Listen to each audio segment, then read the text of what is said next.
An oil boom in Navarro County brought prosperity to the Corsicana area in the 1920s. In the midst of this thriving economy, the seeds for Navarro College were planted. The Corsicana Chamber of Commerce approved a proposal from A. Allison, chairman of the Education Committee, to establish a first-class junior college for Navarro County. But the plan was disrupted by the stock market crash of 1929 and the ensuing economic depression throughout the 1930s. As the nation began to recover economically, the goal for the college was resurrected, but the outbreak of World War II altered the plan once again. The dream finally became a reality in 1946, when a group of Navarro County educators and business leaders spearheaded a drive to bring the school into existence. On July 16th, voters approved the creation of the Navarro Junior College District and chose a 7-member Board of Trustees to govern the new institution.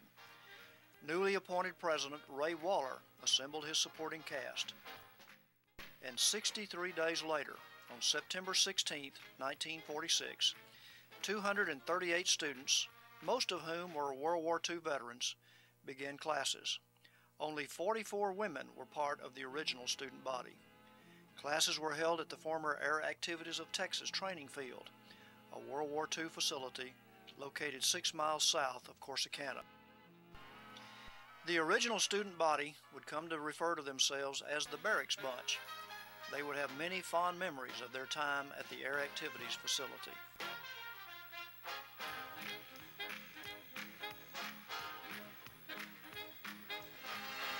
There was 13 in that first class. It finished, first grade class, 13. So it's lucky 13.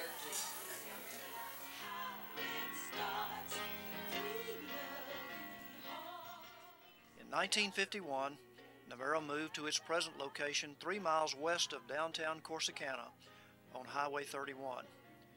3 years later, the college was fully accredited by the Southern Association of Colleges and Schools. This meant that courses taken by students at Navarro could be transferred to any college or university across the United States, a major step in becoming a first-class junior college. President Waller died unexpectedly in 1956, and Dr. Ben Jones then became Navarro's second president. The Jones administration was marked by an extensive building program. In addition, the first African American students enrolled at Navarro in 1961, ending a 15-year period of segregation.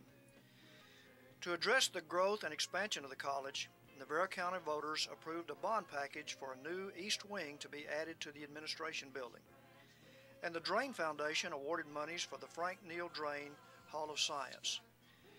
The Vietnam War precipitated a further increase in student enrollment in the 1960s. This time, voters passed a $1 million bond package for the construction of several new buildings. The college built the Gaston T. Gooch Library, the Bain Technical Arts Building, and the Lewis Gibson Women's Physical Education Building. Revenue bonds were sold to build new residence halls, and ground was broken for a new student union building to house the cafeteria and the bookstore. The sub, dedicated to the memory of soldiers who had died in Korea and Vietnam, was named the Ray Waller Memorial Student Union Building in honor of the college's first president. When Dr. Jones resigned in 1973, Larry Reed acted as interim president.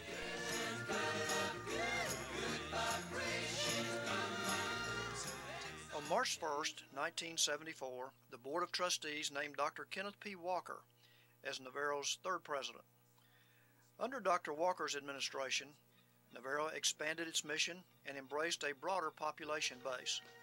The college dropped the word junior from its name.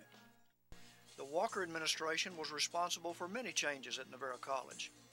The mission of the college had been modified to provide expanded educational opportunities to more students in the college service area. Enrollment increased significantly, and the renovation of existing buildings and the construction of new ones produced a strikingly attractive campus. Dr. Walker introduced innovative ideas not only for the operation of Navarro, but for community college education in general. When he resigned in 1988 to accept the presidency of Oklahoma City Community College, Dr. Walker could look back over 14 eventful years at Navarro. Dr. Gerald Burson was selected as the fourth Navarro president. At this time, once again, economic circumstances created a changing student body. Many non-traditional students, usually housewives or single parents, were enrolling at Navarro to begin their college careers or to complete interrupted college studies. To accommodate these students, two new programs were initiated. The Navarro College Carl Perkins Career Center was funded by a grant to provide a wide range of assistance measures for economically disadvantaged students. In addition, the Adult Basic Education, or ABE program, provided basic instruction in reading, writing, and mathematics. This program also provided preparation for a GED, General Education degree, an equivalent to a high school diploma, and instruction in English as a second language. Like those before him, Dr. Burson was a visionary. His vision for Navarro College included a building to house the largest planetarium in Texas. He sold his vision to the community, and private funds were raised to build the Cook Arts, Science, and Technology Center. Perhaps the most far-reaching gift to the college is the MC and Maddie Caston Scholarship Program. Since its inception in 1982, the Caston Foundation has awarded more than $2 million in scholarships to incoming freshmen from Navarro County and the college service area, and to Navarro College graduates. The announcement of the graduate Caston Scholars is a highlight of the commencement ceremony each year. Many of the graduate Caston recipients have gone on to highly successful careers and credit the Caston Award as a major factor in their success. Navarro College has touched countless lives, enriching the community culturally with music and dramatic productions, artistic displays, and athletic events.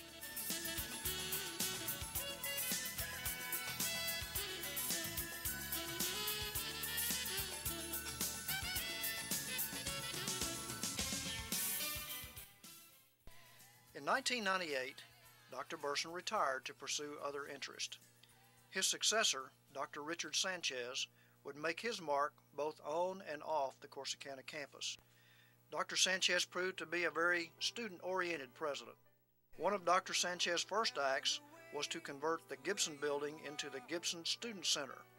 Here, students could relax, play games, shoot pool, work out in the weight room, surf the internet, do laundry, or even study. An exploding student population would once again demand action. When voters refused a bond proposal for the first time in Navarro's history, Dr. Sanchez showed his determination and tackled the problem head-on. He found alternate funding methods.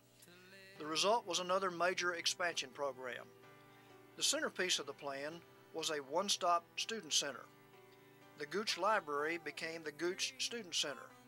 It was remodeled to house the business, registrars, counselors, and financial aid offices. The object was to make the registration process as efficient as possible for new and returning students. A new cafeteria deli would address one of the students' main complaints, namely, lack of variety in meal plans. The building was dedicated to and named for Dr. Kenneth P. Walker. A beautiful clock tower was dedicated to Navarro's original student body, the Barracks Bunch. Lastly, a two-story architectural masterpiece would become the Richard Sanchez Library in honor of the architect of the whole expansion scheme. In addition to the building program, one of the most remarkable accomplishments of the Sanchez administration was the initiation of a collaborative effort with Texas A&M Commerce to establish a four-year educational program on the Corsicana campus. This provided a first-time opportunity for local students to be able to obtain a four-year degree and/or continue graduate studies on the Navarro campus. This program grew from 34 participants in its inception to more than 600 students by 2006. I'm just dreaming, counting the ways to where you are. Expansion continued off campus as well as on the Corsicana campus. Reaffirming his goals for Navarro College, Dr. Sanchez would often say, "The best is yet to come." Today, Navarro College has an enrollment of 7,000 students. The college serves a multi-ethnic and cultural student body in centers at Corsicana, Mahia, Waxahachie, and Midlothian. Truly, Mr. Allison's dream of a first-class college has become a reality. My experiences at Navarro College have molded me into the leader I am today. This is my home away from home, and I am proud to say that